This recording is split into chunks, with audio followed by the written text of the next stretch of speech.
അമുസ്ലിങ്ങൾ സാധാരണ ചോദിക്കുന്ന 18ാമത്തെ ചോദ്യം. എല്ലാ മുസ്ലിങ്ങളും ഒരേ അള്ളാഹുവിൽ വിശ്വസിക്കുന്നു, ഒരേ ഖുർആൻ പിന്തുടരുന്നു, ഒരേ പ്രവാചകനിൽ വിശ്വസിക്കുന്നു. പിന്നെ എന്തുകൊണ്ടാണ് മുസ്ലിങ്ങൾ വിഭാഗങ്ങളായി തിരിഞ്ഞത്? ഇതിനുള്ള കാരണം അള്ളാഹു ഖുർആനിൽ നൽകിയിട്ടുണ്ട്. 3-ാം അധ്യായം സൂറ ആൽ ഇംറാൻ 103-ാം വചനം. നിങ്ങൾ ഒന്നിച്ച് അള്ളാഹുവിന്റെ പാശത്തെ മുറുകെ പിടിക്കുക, നിങ്ങൾ ഭിന്നിച്ചു പോകരുത്. രണ്ട് കാര്യമാണ് ഊന്നി പറയുന്നത്. ഒന്ന്, അള്ളാഹുവിന്റെ പാശത്തെ മുറുകെ പിടിക്കുക. രണ്ടാമത്തേത്, നിങ്ങൾ ഭിന്നിക്കരുത് എന്നാണ്. അള്ളാഹുവിന്റെ പാശം എന്നത് വിശുദ്ധ ഖുർആനാണ്. ഖുർആൻ പറയുന്നു, നിങ്ങൾ അള്ളാഹുവിനെ അനുസരിക്കുക, അള്ളാഹുവിന്റെ റസൂലിനെ അനുസരിക്കുക. ഖുർആൻ 4-ാം അധ്യായം സൂറ നിസായിലെ 59-ാം വചനം.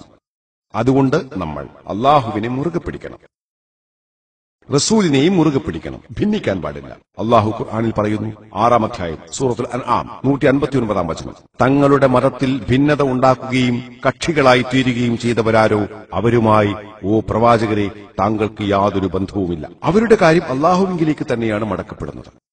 അള്ളാഹു പറയുന്നു, മതത്തിൽ കക്ഷികളായിത്തീരുന്നവരെയും ഭിന്നതയുണ്ടാക്കുന്നവരെയും ഓ പ്രവാചകരെ, താങ്കൾ ഒന്നും ചെയ്യേണ്ടതില്ല, അവരുടെ കാര്യം അള്ളാഹു നോക്കും.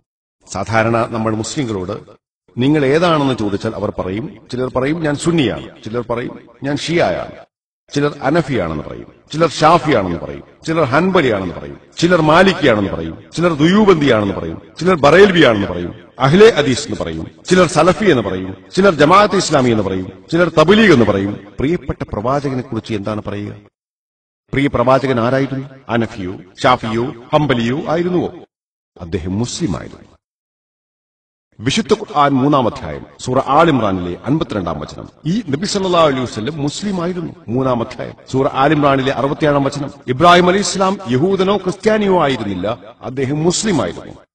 41-ാം അധ്യായം സൂറ ഫുസ്സിലത്ത് 33-ാം വചനം.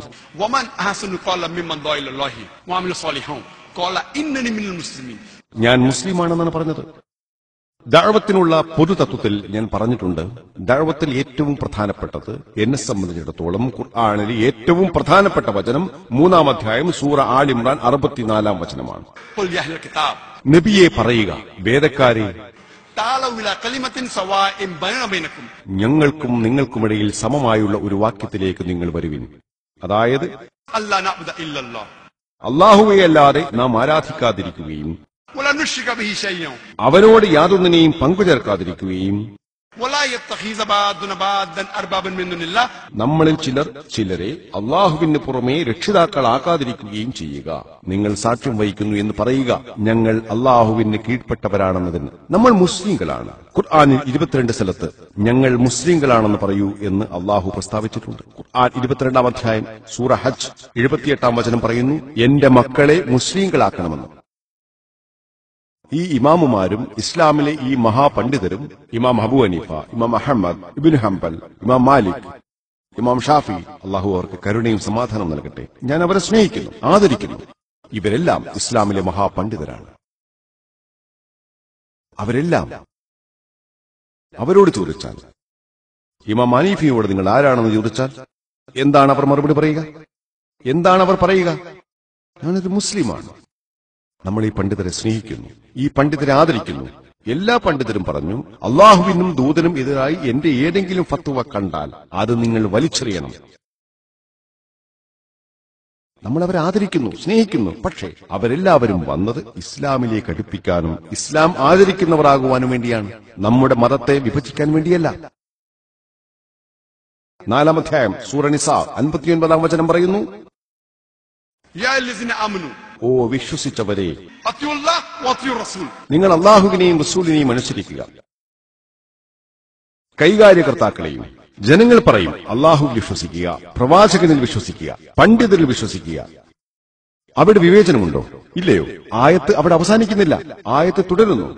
അള്ളാഹുവിനെ അനുസരിക്കൂ, റസൂലിനെ അനുസരിക്കൂ, കൈകാര്യകർത്താക്കളെയും. പക്ഷെ വല്ല കാര്യത്തിലും ഭിന്നിപ്പുണ്ടായാൽ അള്ളാഹുവിലേക്കും റസൂലിലേക്കും മടങ്ങണം. ഭിന്നിച്ചാൽ എല്ലാ പണ്ഡിതരും ഒരേ കാര്യമാണ് പറയുന്നതെങ്കിൽ താങ്കൾ ഒന്നും ചെയ്യേണ്ടതില്ല. എല്ലാവരും 5 നേരം നമസ്കരിക്കണമെന്നാണ് പറയുന്നതെങ്കിൽ പ്രശ്നമില്ല. എല്ലാവരും നോമ്പെടുക്കണമെന്ന് പറയുന്നു, പ്രശ്നമില്ല. പക്ഷെ 2 പണ്ഡിതർ ഭിന്നിച്ചാൽ താങ്കൾ അള്ളാഹുവിലേക്കും റസൂലിലേക്കും പോകണം. മതത്തിൽ ഭിന്നിക്കുന്ന വിഷയം എവിടെയാണുള്ളത്? അതാണ് നബി സല്ലല്ലാഹു അലൈഹി വസല്ലം പറഞ്ഞത്. സുനൻ അബൂദാവൂദ് 4579 ഹദീസ്. നബി സല്ലല്ലാഹു അലൈഹി വസല്ലം പറഞ്ഞു, ഇസ്ലാമിൽ 73 വിഭാഗങ്ങൾ ഉണ്ടാകും. പക്ഷെ ശ്രദ്ധിക്കുക, നബി സല്ലല്ലാഹു അലൈഹി വസല്ലം 73 വിഭാഗങ്ങൾ ഉണ്ട് എന്ന് പ്രവചിച്ചിട്ടുണ്ട്. നബി സല്ലല്ലാഹു അലൈഹി വസല്ലം ഉണ്ടായേക്കാം എന്നല്ല പറഞ്ഞത്, ഉണ്ടാകുമെന്നാണ്. അള്ളാഹു വ്യക്തമായി പറഞ്ഞു. 6-ാം അധ്യായം സൂറ അൻആം 159 വചനം പറയുന്നു, ഇസ്ലാം മതത്തിൽ ഭിന്നത ഉണ്ടാക്കരുത്. നബി സല്ലല്ലാഹു അലൈഹി വസല്ലം 73 വിഭാഗം ഉണ്ടാകുമെന്ന് പ്രവചിച്ചിട്ടുണ്ട്, ഉണ്ടാക്കണമെന്നല്ല. തിർമിദി 171 ഹദീസിൽ പറയുന്നു, ഇസ്ലാമിൽ 73 വിഭാഗങ്ങൾ ഉണ്ടാകും, അതിൽ എല്ലാവരും നരകത്തിലാണ്, ഒരു വിഭാഗം ഒഴികെ. സ്വഹാബക്കൾ ചോദിച്ചു, അവരാരാണ്? നബി സല്ലല്ലാഹു അലൈഹി വസല്ലം പറഞ്ഞു, എന്നെയും സ്വഹാബികളെയും പിന്തുടരുന്നവരാണ്, ഖുർആനും ഹദീസും പിന്തുടരുന്നവരാണ്. നിങ്ങൾ ഖുർആനും ഹദീസും പിന്തുടരുകയാണെങ്കിൽ നിങ്ങൾ നേരായ മാർഗത്തിലാണ്. ഇസ്ലാമിൽ വിഭജനമോ വിഭാഗമോ ഇല്ല. ഇസ്ലാം ഒന്നേയുള്ളൂ. ഖുർആൻ ഒന്നാണ്, പ്രവാചകൻ ഒന്നാണ്. ഖുർആനും സ്വഹീഹായ ഹദീസും പിന്തുടരുക. അമുസ്ലിം